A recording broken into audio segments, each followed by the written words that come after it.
Welcome to the Edge of NFT, the podcast that brings you the top 1% of Web3 today and what will stand the test of time. We explore the nuts and bolts of the business side and also the human element of how Web3 is changing the way we interact with the things we love.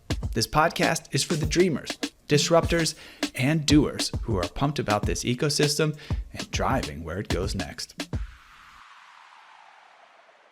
Hi everyone, Josh Krieger here, co-host of Edge of NFT, live in Seoul, Korea, here with Kyu Lee, the president of Com2uS USA. It's great to have a chance to talk to another Angelino over in Seoul, Korea, which I'm sure you've been here many more times than I have. Yeah, we have to travel all the way around the world to meet. But thank you very much for having me. It's a pleasure. I've known some members of your team for a long time, and have been excited to sort of unpack your story a little bit more for our audience, because I think it's really interesting. Maybe we can kind of just go back to the origins of Com2uS and sort of how you got into the mix and sort of became president or CEO of the US division. Sure, yeah. So I joined straight out of college.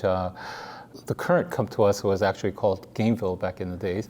So Gameville was formed in the year 2000, graduates from Seoul National University. We decided to build a game company, and we decided we have the best shot to make the first mobile game company in the world. And so our business was struggling, actually. We had to work with all of the carriers around the world. That's when I went to the US to establish relationships with the carriers back in the day. So I went out to sign deals with AT&T, Verizon, and so on. And but when the App Store came around, that's when really mobile gaming went to the next level. Our business started growing. We went public, and at that time we were the number one and number two player in the market was Gameville and Com2uS. And so Com2uS was a company that we acquired. They were also a public company. We bought the founders' shares.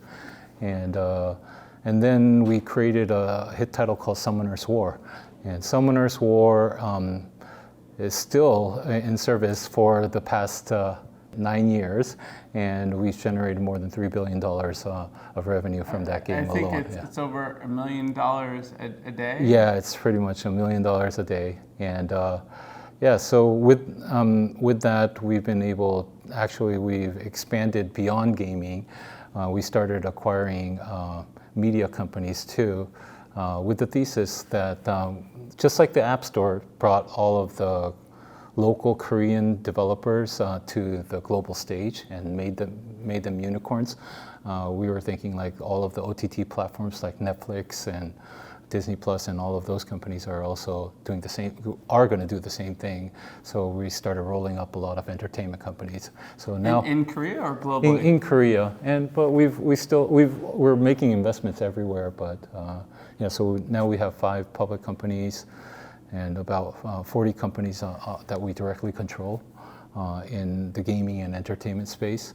And because we're so heavily invested into digital assets, it's obvious that we're interested in blockchain too. Yeah, it makes a lot of sense, and I appreciate all that context. You guys are keeping busy.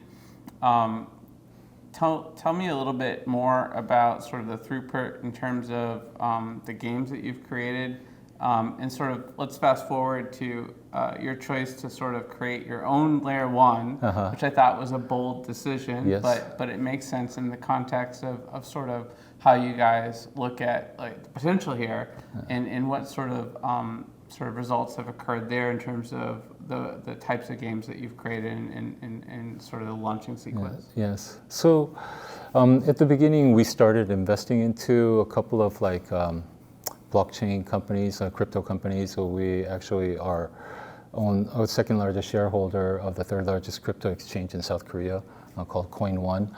And we were learning the market, and when we saw Axie Infinity and NBA Top Shot come out, we thought, oh, this is going mainstream. And then, NBA Top Shot was what inspired us to do the podcast. So in March of 2021. Right. Oh, cool. Yeah. And we actually have the number one baseball game, MLB baseball game on the App Store. And when we were looking at NBA Top Shot, and we thought, oh, if that becomes a game, and then would the users play a game with digital asset ownership, or would they play a game without digital asset ownership? Oh, this is a huge threat to our business. And then when we looked at Axie Infinity, Summoner's War is a turn-based RPG game, and they're a turn-based RPG game. Well, I think our game looks much more better and sophisticated than theirs, but if they have, if with more capital and with more human resources, and if the game eventually gets better, then it's going to be a huge threat to our business. So we thought, you know, oh, this is an obvious move that people will choose games with digital asset ownership over games without digital asset ownership. And so we thought we're going to take this seriously. We're going to up our game. We're going to go all into Web3. And then we said, oh, we're not going to be in the L1 business. So we chose Terra. Yikes. Yikes. Yeah. You know. It sounded like a good idea at the time. Yes, because they didn't have a good gaming partner. We thought we could be the gaming arm for them and grow out their ecosystem. And they had a really loyal, strong global fan base too. I mean, the people talk about in retrospect the writing was on the wall, but the writing might have been on the wall, but it was in invisible ink. Yes. Well, and the tech wasn't wrong. Cosmos was a great ecosystem that they worked on, and it was a next generation layer 1. So we betted into that, and when the whole Terra collapse happened, then we thought, oh, you know, we're a big enough company, and we're still very early in the Web3 era, and there's going to be so many years ahead of us, and we have a lot of experience doing live operations, like running games as a service, you know. So, and if we can apply that knowledge and bring in the right people, learn the Web3 language in the proper way, and we partner with a lot of good companies, then we could do our own layer 1 is the conclusion that we came to. And you're calling it? Expla. It's abbreviation of explore and play. So. Nice, makes sense. And how many games have you launched so far, and what are the plans? Yeah, so we migrated the games that we had on Terra previously, and it was the platform was called C2X. We migrated those games over, and then we launched our new games. Now we have 9 games already. But the approach that is very different from all of the other games in the market is that we're not like Web3 native, because we still believe of the funnel approach. You know, you have to go out, get the biggest amount of users. And you know, if we're just targeting 10,000 users, 100,000 users, that's not fun for us. You know, the reason why we come into the blockchain industry is because we want to convert everyone. We want to convert millions of users. So our approach is then we got to start with all of the users that we have in the Web2 business and move them all over. It eventually will take longer, and that's what we've been learning too. Because I think the current Web3 native games are very focused on traders rather than gamers. And what we're focusing on is gamers and educating them to be traders too.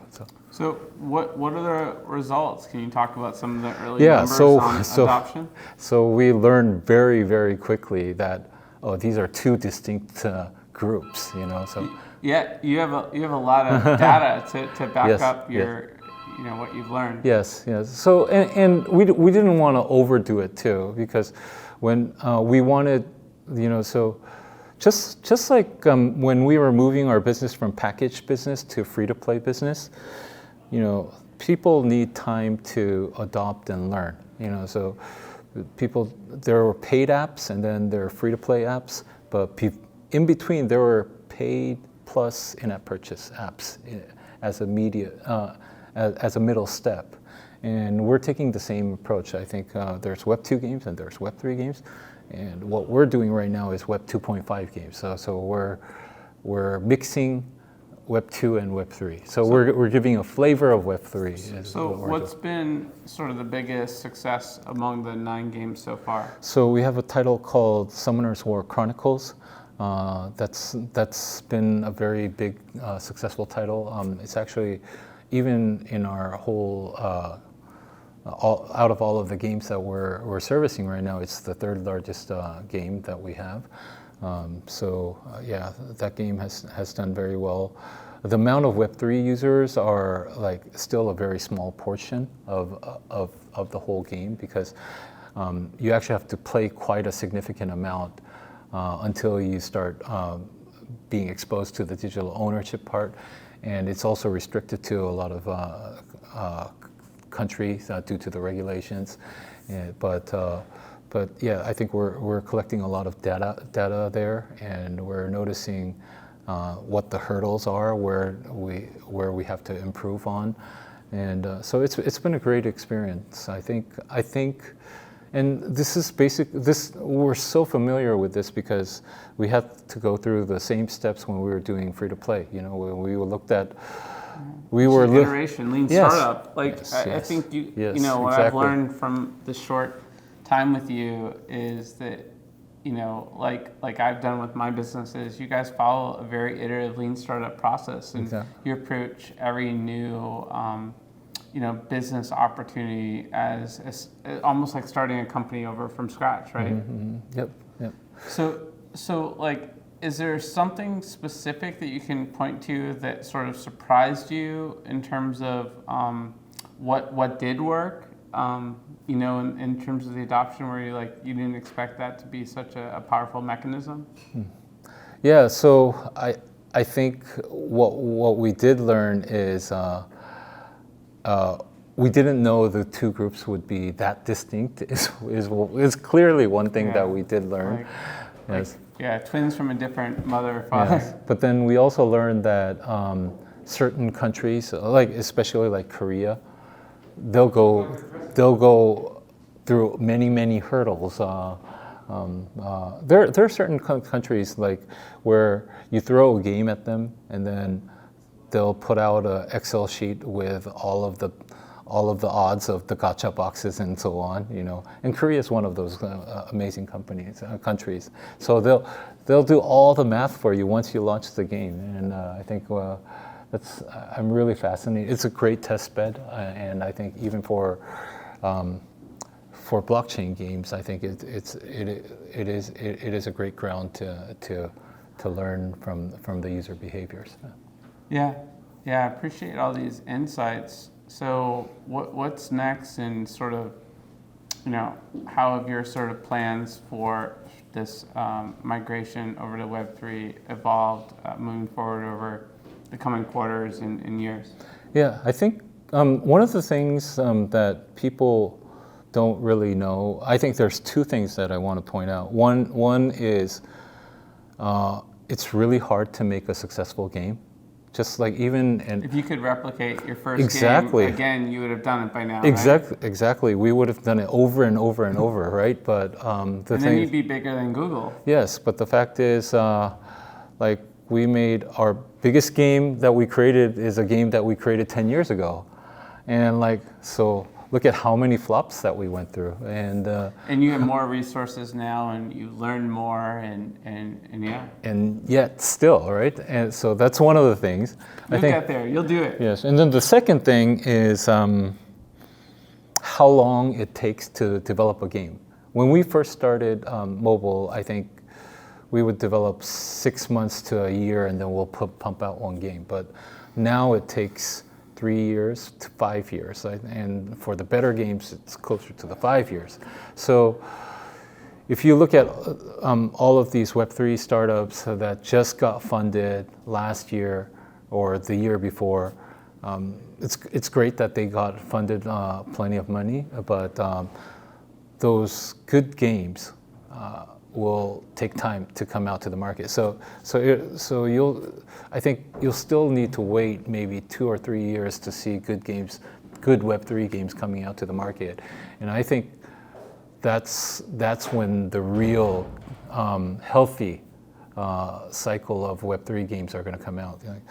but I'm not saying it's going to take that long, but But they might have better teams, Yeah. and they might be leaner and meaner, but just be patient. yeah, just be very patient. And then what was the second? You had another. Yeah, that was the two things. Yeah, Cool. But you are sort of releasing new games pretty quickly. Is there Yes. one personal favorite among the games coming out soon that you're just really excited about? You know, I'm just all like one game that we recently launched is a game called MiniGame Party. It was one of the biggest casual franchises in Korea. It was a collection of like 13 hyper casual games with cute characters, and the fact that one of the things that I like about that is just like how I love mobile games, because it's hard to define a gamer, you know, like all the kids, young or old or male or female, you know, they're all able to play these type of games. And I think that's the beauty of the mobile games, and that I think that's the reason why mobile games is more than 50% of the total gaming market. I think blockchain games also have to address a huge market. You know, the core audience may be easier to educate, but games that can reach a bigger audience is where I think will bring blockchain more to the mainstream. And yeah, we recently released that game, and you know, I think it's a great game, and I love everyone to check it out. Yeah. Cool. We'll share it on our socials with our audience and encourage folks to check it out. Yeah. This has been really insightful. I appreciate the opportunity to get to know you and to spend some time together. Where should folks go to sort of keep tabs on Com2uS and what you guys are doing and stay in touch with your company? Yes. So if you're focused on well, we're present on Twitter. No, we can't call it Twitter anymore, X, right? I guess, X. yeah. Okay. We're present on. That's going to take a while for me to yes, stop calling it Twitter. I still search for. But yeah. Yeah. I heard Elon wanted to call PayPal X. Yes. And he got his way. Right. Yes. So, well, he's the boss now. So, but we're present on X, and so we have a handle _official for Expla, and then we have the Com2uS handle for all of the Com2uS news. So. All right. Well, grateful to spend this time together. Thank you very much. Thank you. Okay. This special Edge of NFT Asia Roadshow Tour Edition is sponsored by our friends at Casper Association. They oversee the evolution of the Casper Network, a blockchain supporting innovative tech giants as well as decentralized applications and platforms, and featuring both upgradable smart contracts and predictable gas fees. They also have a great new show called Casper Blockchain Podcast. You can check out on Spotify by visiting casper.network and clicking on news. Hi, everyone. Back live in Seoul, South Korea. It's the first day of the official Impact Conference at Korea Blockchain Week, and Richard and I are here with Won Suh, the Executive Vice President of Corporate Development for WeMade, one of the major sponsors of the event, and they're doing so much interesting stuff in gaming and Web3 and blockchain that we wanted to sit down and have a chat. Thanks for joining us, Won. Thank you. And if I may correct, not one of the biggest, we are the biggest sponsors. Just putting it out there. All right. Very important. Yeah, set the record straight. Important to know, that this was an important event for you guys, and we'll talk a little bit about that. But just a little bit about your background first for those that are getting to know you for the first time. You know, you have a range of experience in gaming, spending 25 years, including the last decade that you spent overseeing global business development for WeMade, and that you've experienced a lot of seismic events taking place in the evolving sector. That is certainly an understatement. It's been a dynamic place. And previously as CEO of Nexon Korea, Won played an instrumental role in launching some of the biggest innovations in the gaming industry, including the world's first free-to-play game and the first graphic, massively multiplayer online role-playing game. And he continues to focus on important areas in the gaming industry, including free-to-play, IP, and artificial intelligence. So we should get into that as well, because we have a new show, Edge of AI, as well. Okay. Well, that's a very nice and thorough intro. I feel like there's nothing more I can say about myself. But just to reiterate, I've joined gaming in '96. I was an intern at Nexon, one of Korea's bigger game companies as well. And so, I've been in this industry for a very long time. And what I like about blockchain and Web3 is Korean game developers at that time in the late '90s till maybe early 2000s, we pioneered online gaming. So before you'd had retail games where you'd buy CD-ROMs, and you put it into your disc player, you play the game or your console. But we decided, hey, we've got the internet, so why not distribute our games through the web, through the internet, as well as make online playing a part of the gameplay itself instead of just maybe matchmaking. And with that came new ways to monetize because your data was saved on the server. So if you spent money on free-to-play stuff, you can go to another PC or another country. If you access your account, you can still have all that information.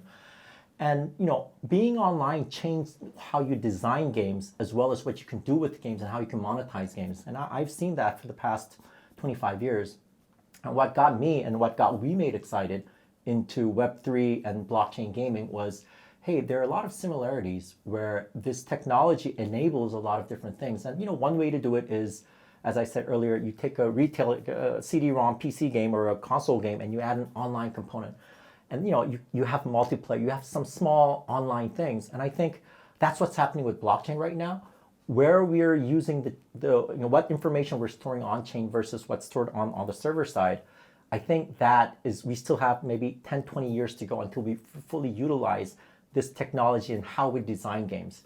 So, I think that's that gets me excited because I've seen this trend happen 20 years ago. And I think Korea, fortunately, we're a small country, we're very wired, very connected, and we were able to leap ahead compared to other countries and other companies.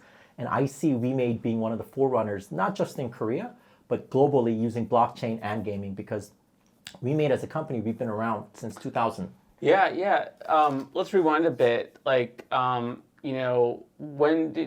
Tell us a little bit more about WeMade and WeMix and sort of give us more of an overview of sort of where you guys are at this time in terms of size and scope, the number of games that you all support and power. Perfect. I like to talk about what we do, so please interrupt me with the more relevant questions and I'm happy to revert back. Yeah, absolutely. But I think just a general overview is helpful because I think you guys are very unique in the overall gaming ecosystem, and I think that context would be valuable for our listeners. Got it. So as a company, we started out over 23 years ago, and so we started making PC online games. So we're the first generation of PC online game developers in Korea, and we've developed a lot of games. And we have a game called Mir, which is like the World of Warcraft in China. We were one of the first companies there, so that's a huge IP for us. And in the last 23 years, we've developed games from PC, and about 10 years ago when mobile was happening, we sort of dove into mobile gaming. And so we've developed, we have different companies developing a lot of different mobile games. And as we see the industry changing, Web3 is our new, hey, this is where gaming can excel. And so we're a game company first using blockchain technology to make the gaming experience better. And the reason... When did blockchain come into the mix? Right. So about 5 years ago, we made an investment. There was an internal team. There were 2-3 guys saying, "Hey, we think blockchain is going to be important. We want to, do something about it." So the company funded them about $1 million. Say, "Hey, here's a little seed money. Go start your thing. Do your thing." And we were interested early on, but it wasn't something that we knew that was going to change the world. But as we saw that team grow and that technology grow and the landscape changing, we realized, hey, we've got something here that I think could be very beneficial. And so about 3.5 years ago, we used that the technology that we had into one of our games, Mir 4, which is one of our bigger IPs. And we went free to play P2E at that time. I mean, I guess we don't use that word so much anymore.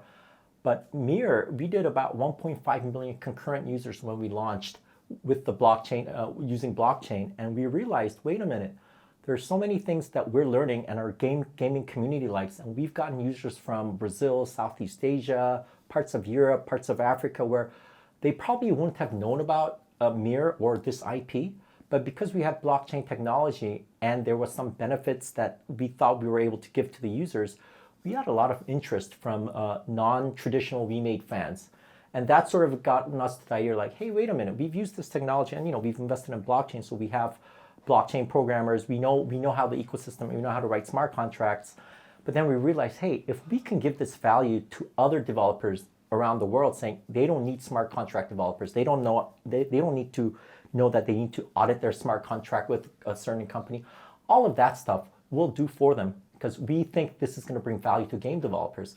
And so we decided at that time, hey, we're going to become a platform. We're going to make our SDK available for a lot of different developers.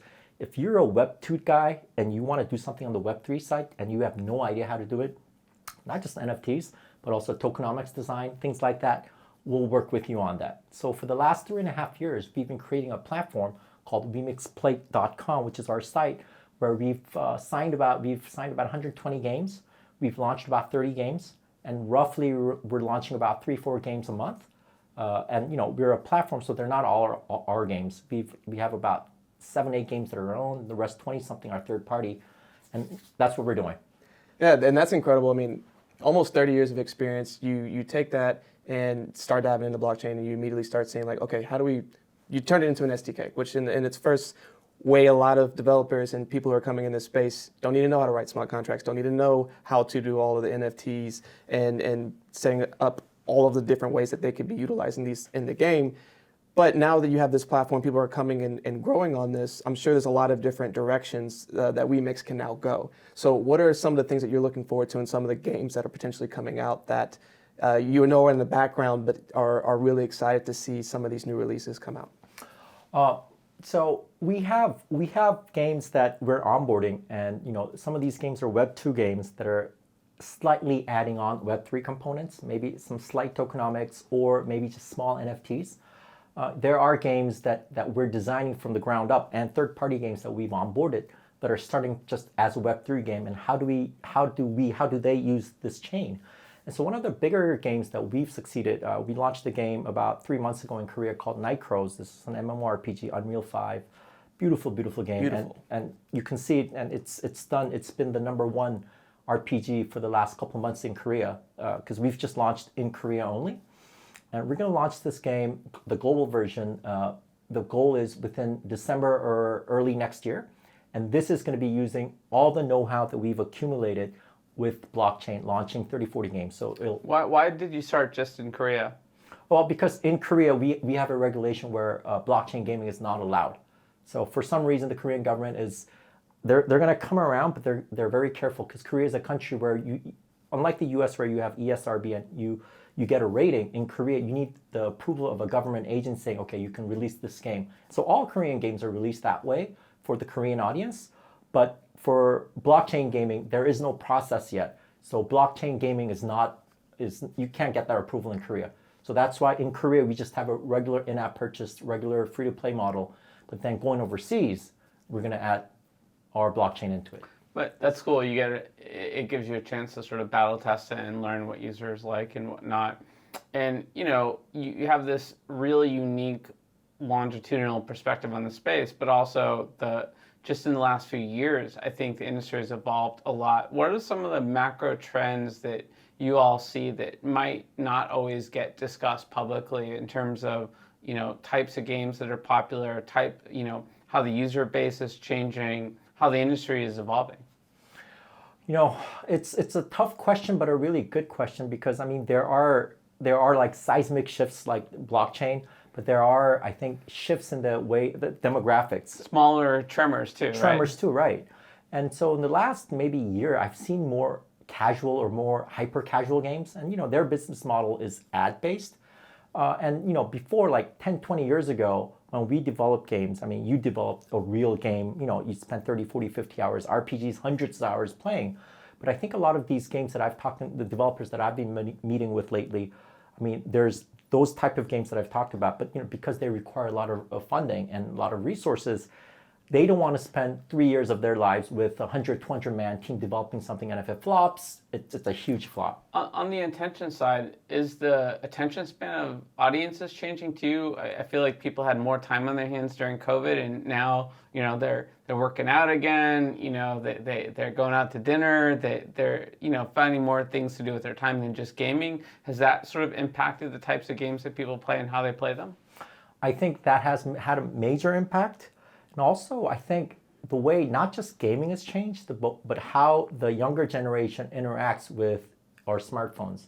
When you're traveling, even mobile games, you see the highest peak concurrent numbers when people are commuting to work on the subway or on the train, and when they're getting off work, and then right before they go to sleep. So we generally see these three spikes. But with the younger crowd, I think at school they've got 5-10 minutes to play. So if you play an MMO, it's not going to work, but they do want access. So because there is this thing in your hand where you can have internet access and that there's a beautiful screen, I think that shift in the way, social shift towards being more interactive with your cell phone is probably another reason why these snack-sized gaming is happening. You just stereotype me. Like, I'm that guy that, like, I might play 1 or 2 quick sessions in the morning and then, hang out after work, watch TV with my girlfriend, and she goes to bed a little earlier, and then I'm playing a couple sessions before I go to sleep. I don't know about you, Richard, but... I mean, I do a lot of mobile gaming, but I also do a lot of console as well. But just to stick in on the mobile side, one of the largest challenges with the free-to-play model is getting to the point of conversion, right? Getting people eventually over and to start using it. It's a dynamic that the Web3 model hasn't really been able to figure out. And it sounds like through your experience and what you're seeing over at WeMix, y'all are really starting to crack that code. How do you think that's going to continue to evolve as attention spans are changing over time and you're seeing kind of these trends start to happen? First of all, I think this is something that everybody in the industry acknowledges. We need to make onboarding easier for not just Web3 games, but just having a wallet. That needs to change. It needs to be more seamless. And so, it's not just us doing something like that. I think it's the whole ecosystem where we need to get better. And I'm pretty sure it could be 6 months, it could be 6 years, but during that time frame, I think it will become a lot easier. So in a couple of years from now, when even people do they really even need to know what a wallet is until they really need it? And people talk about this and they're like, yeah, that's true. But how do you implement it, and where is the use case of needing a wallet? And if you're not on the DeFi side, I think gaming is probably the biggest touch point of where you need a wallet, but you don't need to know you need a wallet until you're into the game. And so we're designing things like that. We've made investments in companies that say, hey, we're going to try to solve that problem. And I know there are a lot of good companies, a lot of great minds working at it, so I know that's going to be cracked. So once I think, having players pay for content, it's like, even that I think is how, like, you look at Netflix or you look at other content, other media that's changing because of the short attention span, you need to be aware right away. So before, like, if we read a book that's 100 years old, it's really slow build up. But now, if you look at Netflix, the first 30 seconds, you've got to be hooked into the thing. Same thing with digital art or digital animation, things like that. And I think gamers, the game developers now are generally older. They're maybe in their 30s or 40s and 50s. And so I think we need to change some of the way we develop our games for that first 30 seconds or having that wow moment early on. Because I think a lot of medium, and not just games, are catering to their audience that way. It's just that our developers are maybe of an older crowd, so they don't value that as much. But I think people are going to realize that. And so, there are games where you don't need to do anything, you just go into the game. TikTok's a great example. No sign up, no nothing, boom, you're into it. Same thing with games. I think that's going to be coming. I agree. I think there's a good blend between dynamic storytelling and someone getting really wrapped up in what's happening in the world that's being created and how they can keep going deeper and exploring that. And then there's also the person that just wants to jump in and immediately start getting after it, right? And so with that, with all of the different games, 30 plus that you have and more coming, what are the trends that you're seeing that are resonating with a lot of people? Is it the mobile games that are fast action? Is it the dynamic storytelling? Is it kind of a blend of both? Like, what are you seeing from a gaming aspect that's really starting to resonate with people right now? So I think it changes from time to time. A couple of years ago, 10, 15 years ago, maybe RTS were a really big thing. And MMOs have always been there as they're hardcore MMO players. But then you've got casual MMOs, you've got hybrid MMOs, and you've got different genres of game, like intertwining with other genres. So I think now, there still are really hardcore gamers, and we like those guys because those guys, they appreciate their game and they spend a lot of time and effort, and they spend a sizable amount of money. And for those guys, I think Web3 is going to be beautiful because it does fit into them. And the company, the developer is acknowledging, hey man, you are not just a gamer, you are part of the community. You make this happen. You make the not just the gameplay, but that community, that experience. So those guys are really great with Web3. I think there's a trend of, as you said as well, the snack size or the short attention span gaming. And those guys add value, I think, in a different way. And so, I mean, if you have a brand, and it could be a non-gaming brand, and if you want to be more immersed or interact with gamers, I think there are those small, shorter span games, attention span games where your brand can have a connection with. And I think people are going to realize even more how much of an impact gaming has on everybody's life. I mean, if you're a gamer, I mean, that doesn't change. I've played games since I was 7, 8. My mom broke our TV at home, our big flat, or big, tube, because I played too much games. And little did she know this was going to be how I earn my keep, right? And I'll be playing games for another 20 years until my eyes go out, Yeah, I think what you just said, I want to sort of expound upon a little bit. This idea of sort of non-gaming brands having exposure in the gaming world, whether it's through creating their own game or having in-game assets in another game, and sort of how that relates to broader Web3 adoption as a whole. Are there recent sort of major brands that have come on board directly or indirectly into your ecosystem, and what's that experience been like for them? Okay, so yes to the first question of, in Korea, because gaming is such a big part of the Korean community. And culture. So there are huge brands, like brands like Samsung or Hyundai, or even very big local brands. For example, right now, you can go to a convenience store in Korea, and there's like tens of thousands of convenience stores pretty much everywhere. You buy a drink, maybe a Coke or maybe a soda or something. And, we have collaborations with these drink companies where you buy something, you enter that code into our game, and maybe you have a chance to win something at Nightcrows, the game that we're servicing now. Wow. And we have this with drink companies. We have this kind of stuff with a variety of companies. So there are, I think, Korean companies are aware that yes, there are branding opportunities. I do see this with other, big global brands as well.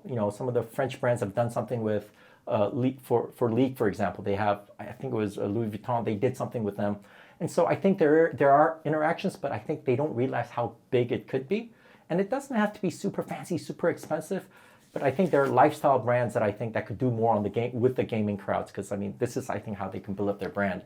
Yeah, I mean, we've experienced it personally. I've shared the story before with our listeners, but one of the key moments in our life cycle was when Animoca brands collaborated with us after Yatsu came on the show, and we had an in-game Edge of NFT racing car in their Rev Racing game. And, before I knew it, it was this beautiful cross-pollination of our audience and their audience, and thousands of race cars riding around. And so that was like an aha moment for me, and I think there is a lot of potential there. Before we sort of wrap up, I wanted to sort of cover AI, because I know that's part of sort of your innovation. You guys are pushing the needle, and I don't know if AI in gaming gets talked about enough. What are some of the use cases you're applying right now with AI, and what are the use cases that you see moving forward? AI, AI will change so many things in the world. I'm a huge believer of AI and what it can do, and it'll raise productivity. There's a lot of worries and naysayers about how it could negatively impact us. I'm sure there's that, but there's so many other good things. And so in regards to gaming, we have developers or producers and studios that we own that actually are using, they're generating art content. You have faster prototyping, and it saves time, it saves money. And so there's all of that going on. And then we know of companies that are actually using, NLP models into building them into their bots or their NPCs. And because you've got, speech to text and text to speech, a lot of that mouth movement, all of that, it's becoming closer and closer. I think there will be a time, now when you do quests within games, you press buttons, you see the menu, but as I'm talking with that NPC, the NPC is going to say, "Hey, Won, we think you should do this," and it'll be interactive. And I think a lot of that technology is already there right now.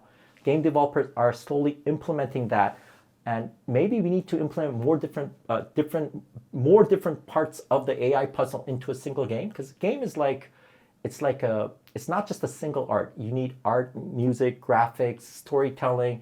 And I think AI could be a huge impact on how we develop and how I interact with games. And 5 years from now, if you don't use AI in game development or part of gameplay, you've lost out. Yeah, to your point, a game is a symphony, and you have so many beautiful parts of it, and having all of those different instruments of the game, bringing it together, I think what makes it the beauty that is a game, and makes people want to come back for more. And I agree with you on the NPC side. I think that is one of the biggest areas where AI can come in and dynamically make games that much more life-changing. But if you had to like pinpoint from the AI standpoint of besides NPCs, like what is probably going to be some of the most direct impacts from the gamer side of things that they're going to start noticing? I think it could be in terms of content generation, because as developers, we've always seen hundreds of us make games, the content. We do an upgrade, a major upgrade, 6 months later, and the content is consumed in 3 days or 6 weeks. And so there's always the battle of making new content for your users. And I think because we can shorten the content generation time through AI, I think users will be able to feel and play more content or have new content accessible. And I think that'll make, it'll make it more fun. And of course, if you don't have that content, you have the social aspect, you have the online aspect. I'm happy talking with you guys online, but in terms of content, that's going to be a big part. And I think we might see a lot of smaller companies without the resources of $50 million or $100 million trying to make AAA games. They can make small games and do a Kickstarter project, or put it on a small launch pad and get quick feedback from the user base, and then quickly build on top of that. And all of that's going to be enabled by AI. Very exciting stuff. Lots of interesting insights. Before we wrap, you mentioned one big game coming out, I think, in December, that maybe you could elaborate on that. Yeah, that's the Night Crows that I talked about. So okay, got it. So it's going to be a big game. Wait for it. You can Google us, you can YouTube us, but when the game comes out, we think we should be able to do minimum 2 million concurrent users, and that's probably the record of all Web3 games. Web3 for sure, yeah. All right, well, some alpha here on Edge of NFT live in Seoul. Won, such a pleasure talking to you today. Where can folks go to get more involved in WeMade and WeMix and sort of follow what you're up to? Yeah, I primarily focus on our gaming side, but come to WeMixPlay.com and you'll see all the games that we've got coming up. And if you're not a follower, you can follow us on Twitter and all the other good social handles. All right, thanks a lot for your time today. All right, thank you. The views and opinions expressed on Edge of NFT reflect solely those views and opinions of the show hosts and its guests. Please make sure to do your own research. Our show is not financial advice. You understand that you are using any and all information available on or through this podcast at your own risk. Whenever making financial decisions, we recommend doing your own research and talking to your accountant for financial advice. From time to time, we may feature sponsored content on the show for which we receive value, and we may share links for which we receive a commission if you make a purchase through one of those links. Refer to our website, www.edgeofnft.com, for our full disclaimer, terms and conditions, and privacy policy.